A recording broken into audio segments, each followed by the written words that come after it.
So here's the longer format video on this garage find set that I have of metric vintage snap-on 10 to 32.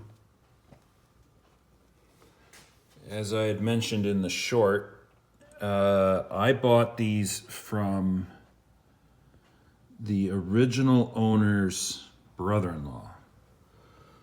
And so the brother-in-law told me that the guy that owned them was very particular, and he had bought metric wrenches. He figured, he wasn't sure, but he figured sometime in the mid to later 70s. So he figured 75 to 78.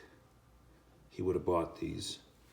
They were in a canvas roll-up bag, nothing special, just your average tool kit bag. When I got it, they had the 11 and 13 were these stubbies. They were not long like these are.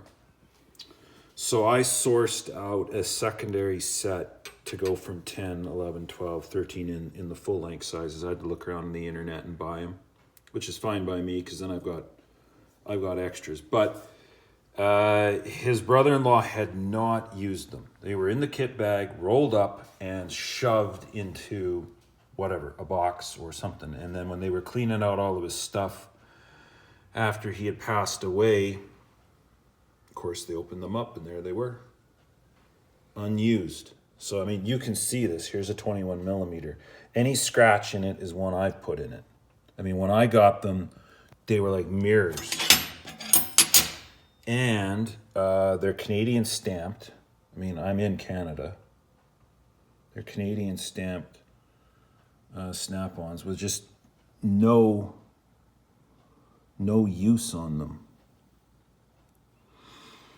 And he wasn't interested in haggling. I mean, he wanted cash. I tried to lowball him a little bit initially, and he was just like, no. He had done his homework. He knew what a brand new set of this was worth, and he was trying to get his maximum dollar. He wasn't trying to be a jerk. He wasn't trying to be obscene like some of these guys are with some of the tools that are out there.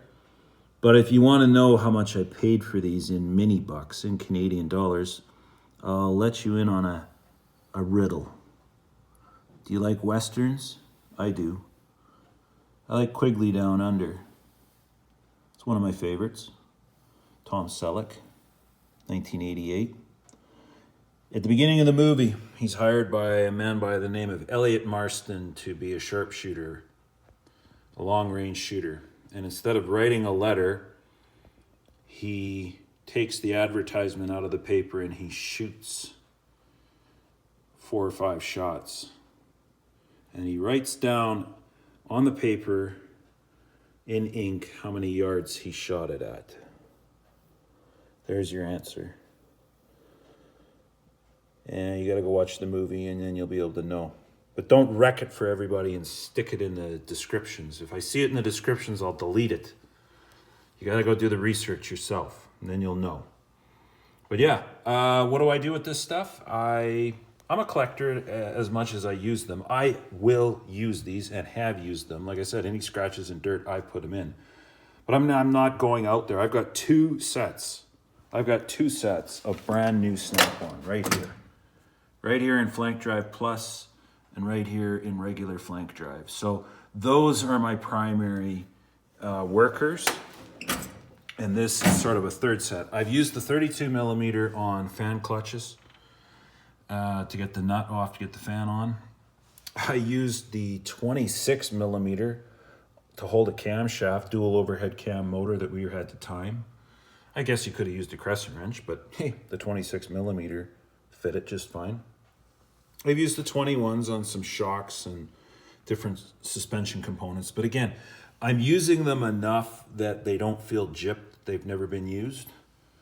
But I'm not going to go and bash on them. Like the one thing he said to me in closing was, I'd rather sell them to somebody that's going to know the value of them and take care of them, he said, than to somebody that has no clue what they're worth and is just going to abuse them and let them go to rust. So there you go. I think it's pretty cool. It's a throwback era, Americana all the way. Even though this is Canadian made, this is an era when people worked with their hands and didn't get participation trophy awards, right? So here you go. Thanks for sticking around. I'll do more long format videos on showing you the tools. If you're a tool kind of a nut like I am, you like the stuff, like the old school stuff. Okay? Catch you on the next one. Bye.